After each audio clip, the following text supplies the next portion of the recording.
السلام علیکم ورحمۃ اللہ وبرکاتہ، نحمده ونصلی علی رسولہ الکریم، اما بعد فاعوذ باللہ من الشیطان الرجیم، بسم اللہ الرحمن الرحیم، رب اشرح لی صدری ویسر لی امری واحلل عقدۃ من لسانی یفقہوا قولی۔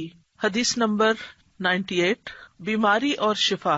بیماریاں دو طرح کی ہوتی ہیں، ایک روحانی اور ایک جسمانی۔ جہاں تک جسمانی بیماریوں کا تعلق ہے تو اللہ سبحانہ تعالیٰ نے ان کے لیے زمین سے چیزیں پیدا کی جن میں انسان کے لیے شفا رکھی، اور جہاں تک روحانی بیماریوں کا تعلق ہے تو اللہ سبحانہ تعالیٰ نے ان کی شفا کے لیے قرآن نازل کیا۔ بہرحال کوئی بیماری ایسی نہیں کہ جس کے لیے اللہ نے دوا نہ اتاری ہو۔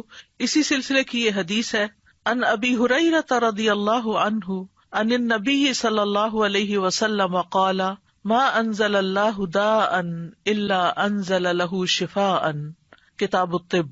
ابو ہریرہ رضی اللہ عنہ نبی کریم صلی اللہ علیہ وسلم سے روایت کرتے ہیں، آپ صلی اللہ علیہ وسلم نے فرمایا، اللہ نے کوئی ایسی بیماری نہیں اتاری جس کی دوا نہ اتاری ہو۔ ما انزل اللہ داء، یعنی اللہ نے جو بھی کوئی بیماری پیدا کی ہے اس کے لیے شفا کا سبب بھی پیدا کیا ہے، یعنی جسمانی بیماریوں کے لیے بھی اور روحانی بیماریوں کے لیے بھی، یعنی کوئی بھی بیماری ایسی نہیں۔ ما انزل اللہ داء الا انزل له شفاء، مگر یہ کہ اس کی شفا بھی رکھی ہے اللہ نے۔ تو چونکہ اللہ سبحانہ تعالیٰ نے آسمانی اسباب کے ذریعے بیماری کی شفا کو پیدا کیا تو اس کے لیے اتارنے کا لفظ آیا ہے، انزلہ، اتارا۔ انزال کے کئی ایک معنی علماء نے یہاں پر کیے ہیں۔ ایک قول یہ ہے کہ اس کے اتارنے سے مراد یہ ہے کہ اللہ نے اپنے بندوں کو اس کے متعلق آگاہ کیا ہے، یعنی خبردار کیا ہے، بتایا ہے۔ ایک اور قول یہ ہے کہ رسول اللہ صلی اللہ علیہ وسلم نے ہر بیماری اور اس کے علاج کے متعلق عمومی طور پر خبر دی ہے، یعنی بیماری بھی ہے، اس کی بھی خبر دی، اور علاج بھی ہے۔ ایک قول یہ بھی ہے کہ ان دونوں کے اتارنے سے مراد ان کو پیدا کرنا ہے اور ان کا زمین میں رکھ دینا ہے، یعنی جیسا کہ حدیث میں اس خبر کی طرف اشارہ ہے کہ اللہ نے جو بیماری رکھی اس کے لیے علاج بھی رکھا، یعنی زمین پر رکھا۔ اور ایک اور قول یہ ہے کہ ان دونوں کے اتارنے سے ان کا فرشتوں کے ذریعے اتارنا مراد ہے، وہ فرشتے جو انسانی مخلوق کے نظام کے ساتھ مقرر کیے گئے ہیں۔ تو بیماری اور اس کا علاج فرشتوں کے ساتھ نازل کیا جاتا ہے۔ اور ایک قول یہ بھی ہے کہ اکثر بیماریاں اور ان کے علاج بارشوں کے اتارنے کے ذریعے سے ہوتے ہیں، جن سے غذائیں اور دوائیں اور دیگر چیزیں پیدا ہوتی ہیں۔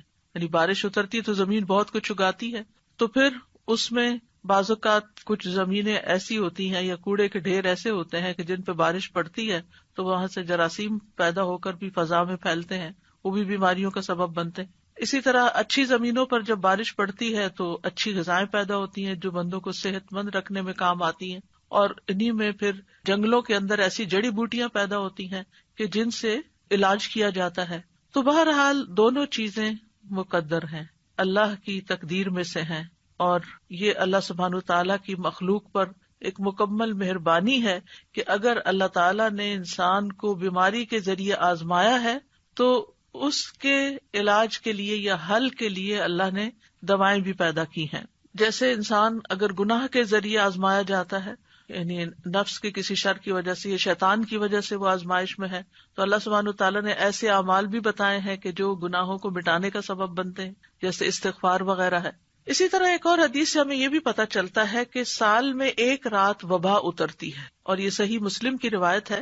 نبی صلی اللہ علیہ وسلم نے فرمایا کہ برتن ڈھانپ دیا کرو اور مشکیزوں کے منہ باندھ دیا کرو، کیونکہ سال میں ایک رات ایسی بھی آتی ہے جس میں وبائیں اترتی ہیں اللہ کے اذن کے ساتھ، اور وہ ایسے برتن پر جسے ڈھانپا نہ گیا ہو یا وہ مشکیزہ جس کا منہ نہ باندھا گیا ہو اس پر سے گزرتی ہیں تو اس میں وہ داخل ہو جاتی ہیں۔ مثلاً پینے کی کوئی چیز رکھی ہوئی ہے، رات بھر ننگی رہی ہے اور اس میں وہ وبا داخل ہو چکی ہے، بیماری داخل ہو چکی ہے، اور صبح ہم اٹھتے ہیں اور بغیر بسم اللہ پڑھے اس کو پی جاتے ہیں تو بیماری جسم کے اندر چلی جاتی ہے۔ پھر ایک بندے کے اندر جراثیم آتے ہیں تو وہاں سے وہ دوسرے کو لگ جاتے ہیں، تیسرے کو لگ جاتے ہیں، اور پھر وہ بیماری بہت سو تک پھیل جاتی ہے۔ تو بہرحال بیماری بھی اللہ کے اذن سے ہی آتی ہے، اور ہمیں اس معاملے میں احتیاط بھی کرنے کی ضرورت ہے، اور دوا اور علاج کی بھی ضرورت ہے۔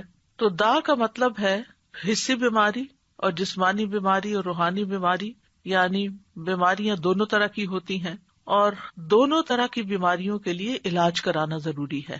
یعنی بعض اوقات ہم جسمانی بیماریوں کے لیے تو علاج کر لیتے ہیں، لیکن اگر کسی کو کوئی روحانی بیماری ہے تو اس کا علاج نہیں کرتے اور اس کو ہم بیماری نہیں سمجھتے.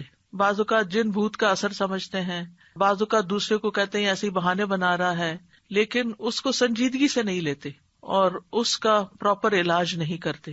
اسی طرح یہ ہے کہ انسان کا دل بھی بیمار ہوتا ہے، یعنی جو روحانی بیماریاں ہیں یا قلبی بیماریاں ہیں ان میں انسان کا دل بھی بیمار ہوتا ہے، اور دل کی بیماری دل کا ٹیڑھا ہونا ہے، اور اس کو اللہ کے دین کی طرف لانا ہی اس کو معتدل کرنا ہے اور اس کا علاج ہے. تو دلوں کا علاج اللہ کی کتاب اور اس کے رسول صلی اللہ علیہ وسلم کی سنت کی طرف لوٹنا ہے. جیسا کہ اللہ عز و جل کا فرمان ہے، یا ایھا الناس قد جاءتکم موعظۃ من ربکم وشفاء لما فی الصدور وہدی ورحمۃ للمؤمنین. اے لوگو، بے شک تمہارے پاس تمہارے رب کی طرف سے عظیم نصیحت اور اس کے لیے سراسر شفا جو سینوں میں ہے، یعنی سینوں میں دل ہے اور دل کے اندر جو بھی تکلیف ہے، اور ایمان والوں کے لیے سراسر ہدایت اور رحمت آئی ہے. تو اس لیے قلبی بیماریوں کا علاج، دل کی بیماریوں کا علاج، روحانی بیماریوں کا علاج قرآن سے کرنا چاہیے، کیونکہ خود قرآن نے خبر دی ہے کہ وہ شفا ہے، شفاء لما فی الصدور، جو سینوں کے اندر ہے. اور اللہ عز و جل کی کتاب سے زیادہ افضل کوئی چیز نہیں کہ جس کے ساتھ انسان اپنے دل کا علاج کر سکے، لیکن اس کے لیے ضروری ہے کہ اخلاص کے ساتھ اس کی قرأت کرے، اس کو پڑھے، اس میں غور و فکر کرے اور کسی بھی قسم کا اس کے ساتھ ایک تعلق قائم رکھے. اسی طرح بعض اوقات پورا قرآن اگر نہیں بھی پڑھتا یا بہت زیادہ تلاوت مریض نہیں بھی کر سکتا تو قرآن مجید سے سلیکٹڈ آیات بھی اس کو پڑھنے کے لیے دی جا سکتی ہیں. مثال کے طور پر آیت کریمہ جو ہے لا الہ الا انت سبحانک انی کنت من الظالمین، یہ قرآن کی ایک آیت ہے، اور اس میں یہ بھی ہے کہ کذالک ننجی المؤمنین، کہ ہم باقی مومنوں کو بھی ایسے نجات دیتے ہیں جیسے یونس علیہ السلام کو اس آیت کے پڑھنے کی وجہ سے نجات دی. تو اس لیے وہ ایک آیت کو بھی اگر کئی دفعہ دہراتا ہے تو اس میں کوئی حرج کی بات نہیں ہے، کیونکہ قرآن و سنت سے غم اور رنج کا علاج یہ آیت کریمہ کی شکل میں ثابت ہے. لیکن ایک بات یاد رکھیے کہ تجربہ نہ کیجیے کہ اچھا اگر قرآن شفا ہے، میں ذرا ایکسپیریمنٹ کر کے دیکھتا ہوں کہ میری اس بیماری میں قرآن کے پڑھنے سے شفا ہوتی ہے یا نہیں. تو ایسے لوگوں کو شفا نہیں ہوتی کہ جو تجربے کی غرض سے یہ کام کرتے ہیں. ہمیں پورے یقین کے ساتھ، ایمان کے ساتھ اس بات کو لینا چاہیے کہ اللہ تعالیٰ نے جب کہہ دیا قرآن شفا ہے تو پھر وہ شفا ہی ہے اور اس کے ذریعے شفا حاصل ہوگی. بہرحال اس حدیث سے یہ بھی پتہ چلتا ہے کہ اللہ نے جو بھی کوئی بیماری اتاری ہے اس کی دوا بھی اتاری ہے، اور اگر دوا اتاری ہے تو پھر ہمیں کیا کرنا چاہیے؟ دوا لینی چاہیے، علاج کروانا چاہیے. بعض لوگ اپنی سستی اور کوتاہی کے باعث علاج نہیں کرتے، صرف اللہ پہ ڈال دیتے ہیں. اللہ تعالیٰ تو سبھی کچھ کر سکتا ہے، اس کے لیے تو کچھ مشکل ہی نہیں، وہ تو اول درجے میں بیماری بھی نہ بھیجے آپ کی طرف. لیکن یہ ہے کہ دنیا چونکہ امتحان کے لیے ہے، اور اللہ تعالیٰ نے قرآن مجید میں ہمیں یہ بھی بتا دیا ہے کہ ہم تمہیں آزمائیں گے. تو لوگوں کے امتحان مختلف طرح سے ہوتے رہتے ہیں، اور اس میں مومن کا رویہ بالکل مختلف ہوتا ہے. مومن کے لیے بیماری اگرچہ ایک آزمائش ہوتی ہے، تکلیف ہوتی ہے، لیکن اس کے سبب اس کے گناہ دھلتے رہتے ہیں. ہر پین کے بدلے، ہر تکلیف، ہر پریشانی جو جسم پر انسان کی آتی ہے، آفت، اس کے بدلے اس کے گناہ دھلتے ہیں. پھر اسی طرح یہ ہے کہ جب وہ اس پر صبر کرتا ہے تو اس صبر کا اس کو اجر ملتا ہے. ایک اور خیر آ گئی، اور یہ خاص لوگوں کی علامت ہوتی ہے. یعنی عام لوگوں کے گناہ جڑتے ہیں، خاص لوگوں کو صبر کا اجر ملتا ہے، اور خاص الخاص لوگ جو ہیں وہ اللہ کی قضا پہ رضا بھی رکھتے ہیں. یعنی راضی بالقضا جب ہوتے ہیں تو ان کا اجر کئی گنا زیادہ بڑھ جاتا ہے. تو اس طرح مومن کے لیے ایک بیماری جو ہے وہ ایک رحمت کا باعث بن جاتی. وہ آزمائش تو ہے ہی، لیکن اس آزمائش کے اندر بھی ایک رحمت ہوتی. لیکن اس راضی بالقضا ہونے کا مطلب یہ نہیں کہ انسان علاج ہی نہ کرائے، علاج ضرور کروائے، کیونکہ نبی صلی اللہ علیہ وسلم نے فرمایا اللہ کے بندو علاج کیا کرو، کیونکہ اللہ عز و جل نے جو بیماری بھی اتاری ہے اس کے ساتھ اس کی شفا بھی نازل کی ہے، سوائے موت اور بڑھاپے کے. موت کا کوئی علاج نہیں اور بڑھاپے کا کوئی علاج نہیں، کیونکہ اس میں انسان کی اعضاء کمزور ہو چکے ہوتے ہیں، تو کوئی چیز ان کے اندر پھر سے جوانی بھر نہیں سکتی. لیکن اس میں بھی انسان کو حت البسا ساتھ ساتھ اپنی کمزوریوں اور بیماریوں کا علاج کرتے رہنا چاہیے، اور اس میں انسان کو مایوس نہیں ہونا چاہیے. اسی طرح ایک اور حدیث سے ہمیں پتہ چلتا ہے، مسند احمد کی حدیث ہے، رسول اللہ صلی اللہ علیہ وسلم نے فرمایا، بے شک اللہ عز و جل نے جب بیماری کو پیدا کیا تو اس کا علاج بھی پیدا کیا، بس اس لیے علاج کیا کرو۔ تو گویا اللہ تعالیٰ کا یہ حکم ماننا جو ہے، رسول اللہ صلی اللہ علیہ وسلم کے ان الفاظ پر یقین رکھتے ہوئے علاج کروانا جو ہے، چاہے وہ تکلیف دہ ہو لیکن اس کو بھی انسان عبادت سمجھے، یعنی علاج کرانے کو بھی عبادت سمجھے کہ میں اللہ اور اس کے رسول کا حکم مان رہا ہوں، انہوں نے ہی کہا ہے کہ علاج کراؤ تو میں علاج کروا رہا ہوں۔ اب اس علاج میں جب اس کا کچھ مال خرچ ہوتا ہے یا وہ علاج کی تکلیف سے گزرتا ہے، کیونکہ بعض علاج جو ہیں وہ سرجری ہوتے ہیں، بعض علاج جو ہے وہ پینفل پروسیس سے گزرتا ہے انسان اس میں، تو وہ بھی سراسر انسان کے لیے عبادت اور اجر کا باعث بن جاتے ہیں۔ اسامہ بن شریک کہتے ہیں، میں نبی صلی اللہ علیہ وسلم کی خدمت میں پہنچا تو دیکھا کہ آپ کے صحابہ آپ کی مجلس میں ایسے بیٹھے تھے گویا ان کے سروں پر پرندے ہوں، یعنی بہت باادب اور پرسکون طریقے سے۔ چنانچہ میں نے سلام کیا اور بیٹھ گیا۔ ادھر ادھر سے بدوی لوگ آئے، بدو جو دیہاتوں میں رہنے والے تھے، اور انہوں نے پوچھا، اللہ کے رسول کیا ہم علاج کر لیا کریں، یعنی کوئی بیماری ہو تو علاج کریں؟ آپ نے فرمایا، دوا استعمال کیا کرو، بلا شبہ اللہ عز و جل نے کوئی بیماری پیدا نہیں کی مگر اس کی دوا بھی پیدا کی ہے، سوائے ایک بیماری کے، یعنی بڑھاپا۔ اچھا، بعض لوگ ہوتے ہیں وہ یہ کہتے ہیں کہ ہم نے آج تک کوئی دوا نہیں کھائی، اور اس میں بڑے فخر سے بتاتے ہیں ہمیں اگر کوئی بیماری ہو تو بس ہم صبر کر لیتے ہیں، بس دم درود سے کام لے لیتے ہیں اور بس ہمارے لیے وہی کافی ہو جاتا ہے۔ الحمدللہ یہ بھی اچھی بات ہے کہ آپ قرآن سے علاج کر لیتے ہیں اور کرنا چاہیے، لیکن اس کا یہ مطلب نہیں کہ کوئی اگر دوا کھا رہا ہے یا دوا کھانا کوئی بری بات ہے، کیونکہ نبی صلی اللہ علیہ وسلم نے کیا فرمایا ہے کہ دوا استعمال کیا کرو، تداوؤ، دوا استعمال کیا کرو۔ تو دوا کھانا جو ہے وہ کوئی غلط کام کرنا نہیں ہے، لیکن دوا سے شفا ملنا اللہ کے اذن سے ہے، دوا کے اندر شفا اللہ نے رکھی ہے، اللہ کے اذن سے شفا ہوتی۔ کوئی یہ نہیں کہہ سکتا کہ میں نے یہ چیز کھائی تو میں ٹھیک ہو گیا، نہیں، چیز نے ٹھیک نہیں کیا، اللہ کے اذن سے ٹھیک ہو گیا، کیونکہ اللہ کا اذن اس کو ہوا کہ اس بندے کے اندر یہ کیفیت پیدا کر دے، اس کی بیماری کی اصلاح کر دے، تو علاج ہو گیا، شفا ہو گئی۔ پھر اسی طرح آپ صلی اللہ علیہ وسلم نے فرمایا، علاج کروانا تقدیر کا حصہ ہے، اگر بیماری تقدیر سے ہے تو علاج بھی تقدیر سے ہے، اور یقیناً علاج اللہ تعالیٰ کے حکم سے ہی فائدہ دیتا ہے، علاج اللہ تعالیٰ کے حکم سے ہی فائدہ دیتا ہے۔ تو علاج کروانے کے کچھ اصول ہمارے دین نے ہمیں بتائے ہیں۔ نمبر 1 یہ کہ اللہ کو شافی مانا جائے، یعنی یہ یقین رکھا جائے کہ اللہ ہی شفا دیتا ہے۔ سورۃ الشعراء میں آتا ہے، وَإِذَا مَرِضْتُ فَهُوَ يَشْفِينِ، اور جب میں بیمار ہوتا ہوں تو وہی مجھے شفا دیتا ہے، شفا اللہ ہی کے ہاتھ میں ہے۔ حضرت عائشہ کہتی ہیں کہ رسول اللہ صلی اللہ علیہ وسلم دم کیا کرتے تھے اور یہ دعا پڑھتے تھے، امسح البأس رب الناس بیدک الشفاء لا یکشف الکرب الا انت، اے لوگوں کے رب تکلیف کو دور کر دے، شفا تو تیرے ہی ہاتھ میں ہے، تیرے سوا اس کو دور کرنے والا اور کوئی نہیں۔ پھر اسی طرح ایک روایت میں آتا ہے کہ اللہ ہی طبیب ہے۔ ابو رمثا سے مروی ہے، وہ کہتے ہیں کہ میرے والد نے رسول اللہ صلی اللہ علیہ وسلم سے عرض کیا کہ مجھے آپ اپنی وہ چیز دکھائیں جو آپ کی پشت پر ہے، یعنی وہ جو مہر نبوت تھی، کیونکہ میں طبیب ہوں۔ آپ نے فرمایا، طبیب تو اللہ ہے، بلکہ تو رفیق آدمی ہے، یعنی نرمی کرنے والا ہے، مریض کو تسکین دینے والا، دلاسا دینے والا ہے، اور بیماری کا اصل طبیب تو اللہ ہی ہے، شافی تو وہی ہے جس نے اسے پیدا کیا۔ حضرت ایوب علیہ السلام کی مثال ہمارے سامنے ہے کہ جب ان کی بیماری کو ایک طویل عرصہ گزر گیا تو بھی وہ مایوس نہیں ہوئے، دعا کرنے لگے۔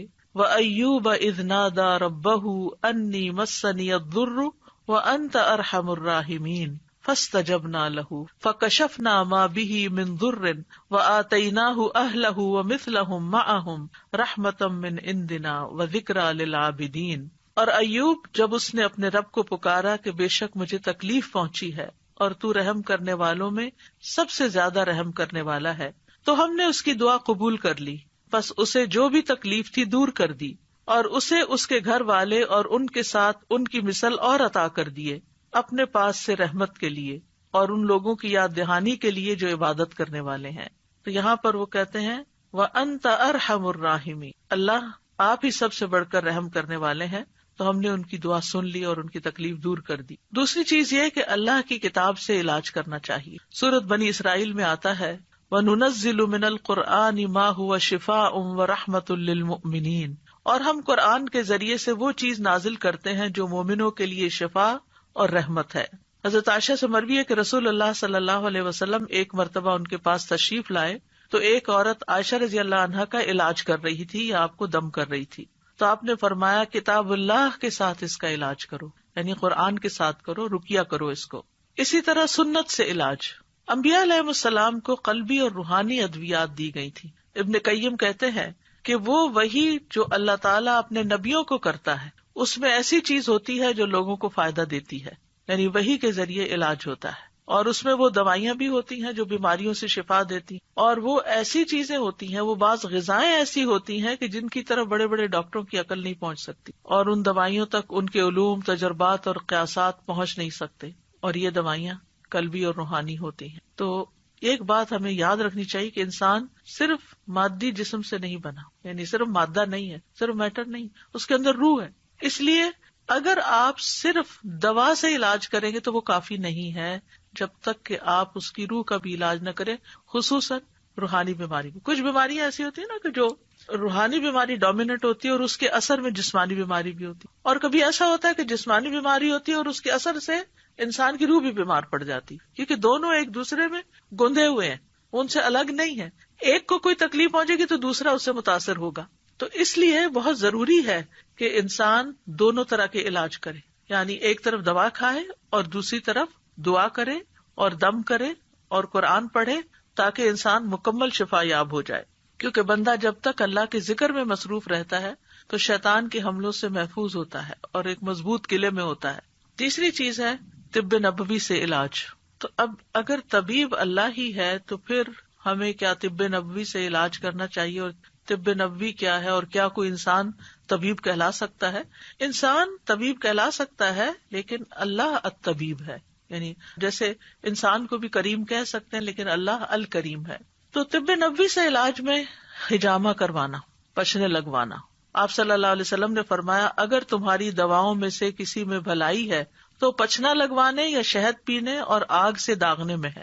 اگر وہ مرض کے مطابق ہو، یعنی بیماری کے مطابق پچھنا لگے یا آگ سے داغ لگے، اور میں آگ سے داغنے کو پسند نہیں کرتا۔ ایک تو یہ کہ تکلیف دہ علاج ہے بہت، یعنی انسان کو کسی گرم سلاخ سے داغنا یا کسی بھی طرح کی ایسی کوئی چیز لگانا کہ جس میں آگ ہو، تو اس لیے آپ اس کو پسند نہیں کرتے تھے، لیکن آخری چارہ کار کے طور پر اگر کوئی بیماری کسی بھی طرح ٹھیک نہ ہوتی تو اس صورت میں ایسا علاج کیا جا سکتا، اور ہو سکتا ہے کہ اسی کے اندر ہی پھر جو الیکٹرک شاکس وغیرہ دیے جاتے ہیں وہ بھی اس میں شامل ہوں، اللہ عالم۔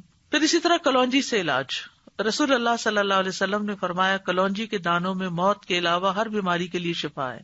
اگر کلونجی کے تیل پر شرعی دم کر کے مریض کے متاثرہ حصوں پر وہ تیل لگایا جائے اور کلونجی کے دانے جو ہیں وہ کھلائے جائیں تو حدیث میں کیا آتا ہے کہ موت کے علاوہ ہر بیماری کا علاج ہے۔ تو اس لیے ہر گھر میں کلونجی کے دانے بھی ہونے چاہیے اور اس کا تیل بھی ہونا چاہیے، اور اس میں یہ ہے کہ اگر جیسے آج کل کورونا کی بیماری ہے تو اس میں دو کام کیے جا سکتے ہیں۔ ایک تو یہ کہ کلونجی کے بیج زبردست جراثیم کش ہیں، ان کی دھونی دینی چاہیے، یعنی گھر کو ڈس انفیکٹنٹ کرنے کے لیے جیسے بخور جلاتے ہیں تو اسی طرح کوئلے کے اوپر تھوڑے سے دانے ڈال کے ان کا دھواں جب نکلنے لگے تو اس کو گھر میں گھما دینا چاہیے۔ اس کے بارے میں یہ بھی کہا گیا ہے کہ یہ شیاطین کو بھگانے کا ذریعہ بھی ہے، یہ دھواں شیطانوں کو بہت تکلیف دیتا ہے تو وہ نکل جاتے ہیں، اور اگر ریپیٹڈلی ہوگا تو گھر سے جراثیم وغیرہ بھی نکلیں گے اور شیاطین بھی نکلیں گے اور انشاءاللہ باذن اللہ شفا ہوگی۔ دوسرا یہ ہے کہ لنگس کی بیماریوں میں اس کی بھاپ جو ہے وہ بہت فائدہ دینے والی چیز ہے۔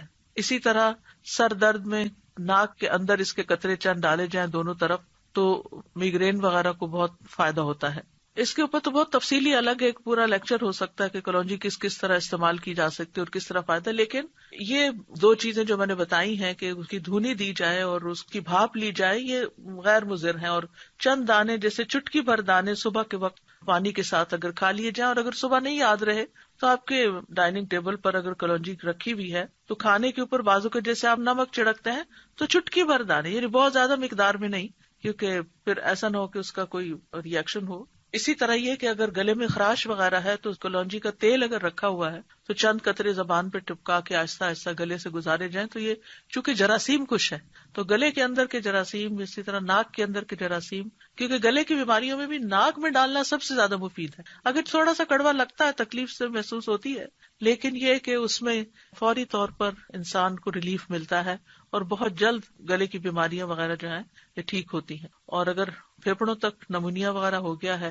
تو بارہا اگر بھاپ دی جائے اس کی تو بہت فائدہ مند ہے. وکس وغیرہ جو ہے یعنی کہ ایسی چیز ہے کہ جس کے بخارات پھیپڑوں میں جا کے جم بھی سکتے ہیں، لیکن کلونجی جو ہے وہ مضر نہیں ہے. پھر اسی طرح یہ ہے کہ شہد فائدہ مند ہے.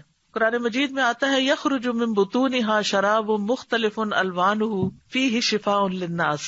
اس مکھی میں سے رنگ برنگ کا شربت نکلتا ہے جس میں لوگوں کے لیے شفا ہے. یعنی شہد جو ہے وہ فائدے کی چیز ہے. شہد اگر آپ مہینے میں کم از کم 3 دن خالی پیٹ اس کا چمچ لے لیں صبح یا 1 گھونٹ بھر لیں تو یہ پریونٹیو کیور بھی ہے، یعنی بہت سی بیماریاں لگنے سے انسان محفوظ رہتا ہے.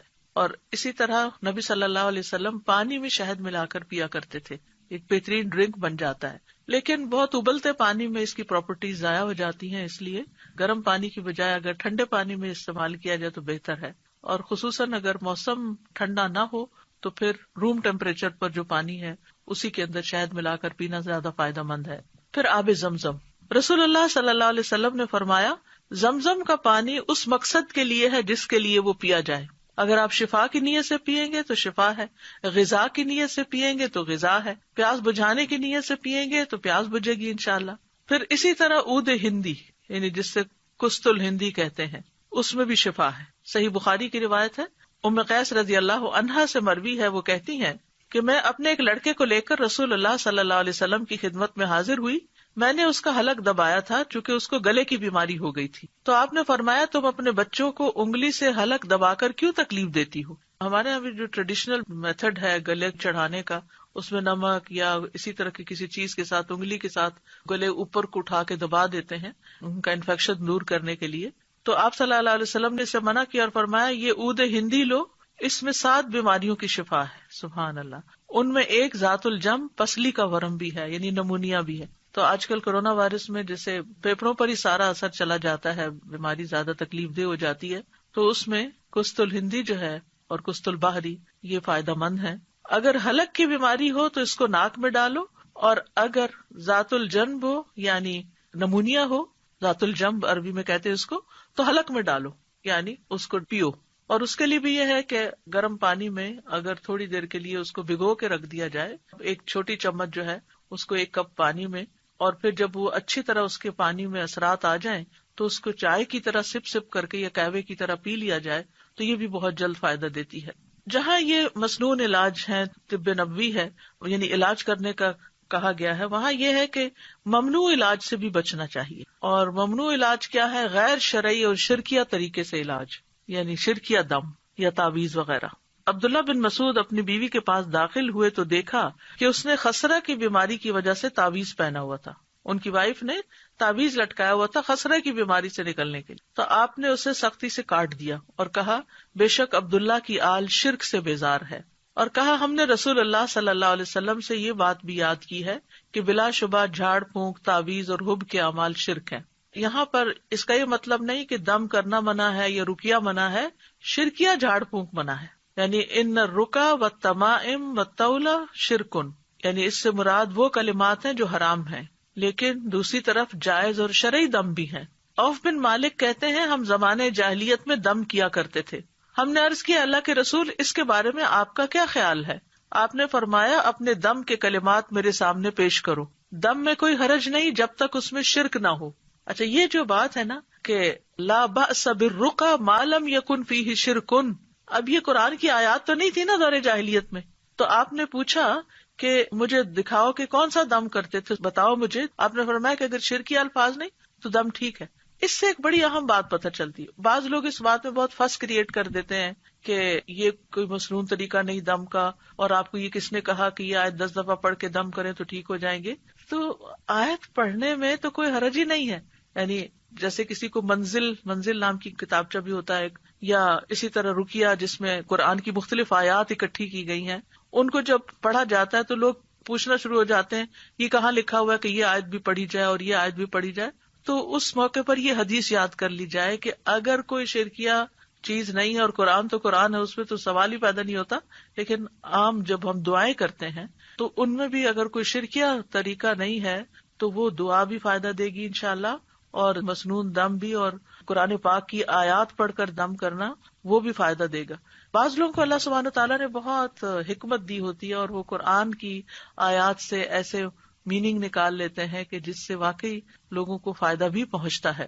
اس میں ایک ویب سائٹ ہے رقیہ ان لنڈن، اس ویب سائٹ پر مختلف طرح کے دم ریکارڈ کیے گئے ہیں جو کہ کافی مفید ہیں. مثال کے طور پر اگر کسی کے پاؤں میں کوئی تکلیف ہے تو انہوں نے کیا کیا ہے کہ پاؤں سے متعلق جو آیات ہیں ان کو اکٹھا کر کے ان کو ایک رقیہ بنا دیا. اسی طرح اگر دل میں کوئی تکلیف ہے تو دل کی آیات، یا اسی طرح اور جن اعضاء سے متعلق کوئی تکلیف ہے تو اس سے ملتے جلتے آیات جو ہیں وہ اکٹھی کر کے ان کا رقیہ بنا دیا گیا ہے. تو اس میں کوئی حرج کی بات نہیں ہے، اس میں کوئی لڑائی جھگڑے اور بحث مباحثے کی بات نہیں ہے کہ کیا نبی صلی اللہ علیہ وسلم ایسا کیا کرتے تھے. نبی صلی اللہ علیہ وسلم نے ہر چیز نہیں کی، کیونکہ آپ نے اصول دے دیے ہمیں. کچھ چیزیں تو آپ نے کی ہیں، وہ تو ہمارے لیے بہت ہی اوتھینٹک اور یقینی چیزیں ہیں، لیکن کچھ چیزیں ایسی بھی ہیں کہ جو آپ نے ان کی حدود بتا دی ہیں. جیسے اس حدیث میں حد بتا دی کہ تم میرے سامنے اپنے دم کے کلمات پیش کرو، یعنی وہ دم جو دور جاہلیت میں تم کرتے تھے، اگر وہ فائدہ مند تھا تمہارے لیے تو آج بھی اس کو استعمال کر سکتے ہو. فرمایا کہ دم میں کوئی حرج نہیں جب تک اس میں شرک نہ ہو. تو اگر شرک پر مبنی ہو یا ایسے الفاظ پر جو سمجھ نہ آ رہے ہوں، بعض لوگ تعویذ لکھے ہوئے ہوتے ہیں اور اس میں ایسے ایسے لفظ لکھے ہوتے ہیں کہ جو سمجھ ہی نہیں آتے، یا نمبرز لکھے ہوئے ہوتے ہیں، تو وہ استعمال نہیں کرنے چاہیے، کیونکہ ان کا نہیں پتا کہ اس میں شیطانوں کو پکارا گیا ہے یا نعوذ باللہ اللہ کے ساتھ کسی اور الہ کو پکارا گیا ہے. تو ایسی چیزوں سے انسان کو دور رہنا چاہیے. جہاں تک قرآن اور اذکار اور جائز دعاؤں کے ساتھ دم کرنا ہے تو ان میں کوئی حرج کی بات نہیں ہے. اور اسی طرح اللہ کے کلام، یعنی پچھلی ایک حدیث میں عبداللہ بن مسعود والی میں نے کہ جھاڑ پھونک منع ہے، لیکن اللہ کے کلام کے ساتھ پھونک مار کر دم کرنا جائز ہے. مثلاً سورۃ فاتحہ پڑھ کر پھونک ماری جا سکتی ہے. رات کو سوتے وقت جب آپ آیت الکرسی پڑھتے ہیں تو چاروں کونوں میں آپ پھونک ماریں، وہ بھی ایک حفاظت کی چیز ہے. اسی طرح نبی صلی اللہ علیہ وسلم اپنے ہاتھوں میں معوذتین اور قل ھو اللہ پڑھ کر دم کرتے تھے، اور رات کو جہاں جہاں تک آپ کا ہاتھ جاتا تھا خود اپنے اوپر دم کرتے تھے اور اپنے آپ کو جھاڑتے تھے. حضرت عائشہ کہتی ہیں کہ نبی صلی اللہ علیہ وسلم اپنی مرض وفات میں خود پر معوذات پڑھ کر دم کرتے تھے.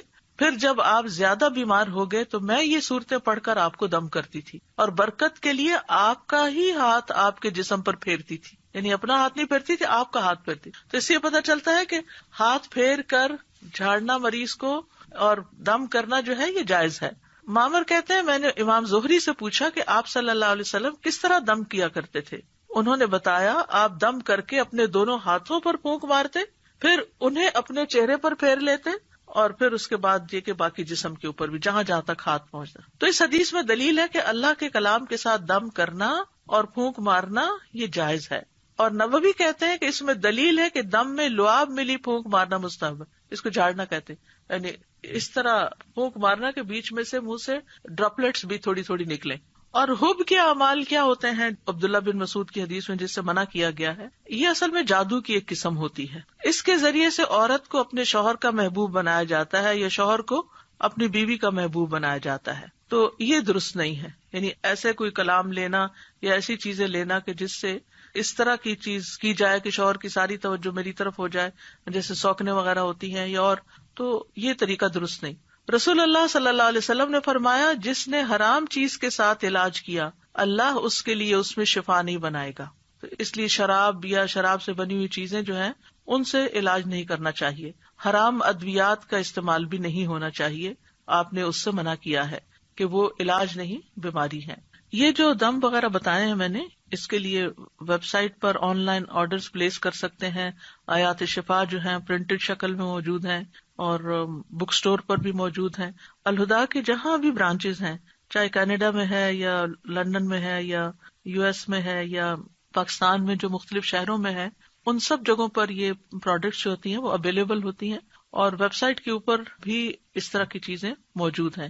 تو جو لوگ آج کل بیماری کے لیے پریشان ہیں، اور ویسے بھی بیماری صرف آج کل ہی تو نہیں آئی، بیماری تو ہمیشہ ہی دنیا میں موجود رہی ہے، تو پریونٹیو میتھڈز بھی استعمال کرنے چاہیے، اور اس کے ساتھ اگر کوئی بیمار ہو جائے تو ان مسنون چیزوں سے علاج کرنا چاہیے. اور یہ مسنون چیزیں جو ہر گھر میں موجود ہونی چاہیے، کہ تھوڑا سا بھی اگر بیماری کا آغاز ہوا ہے تو فوراً ہی اس کو پکڑ لیا جائے.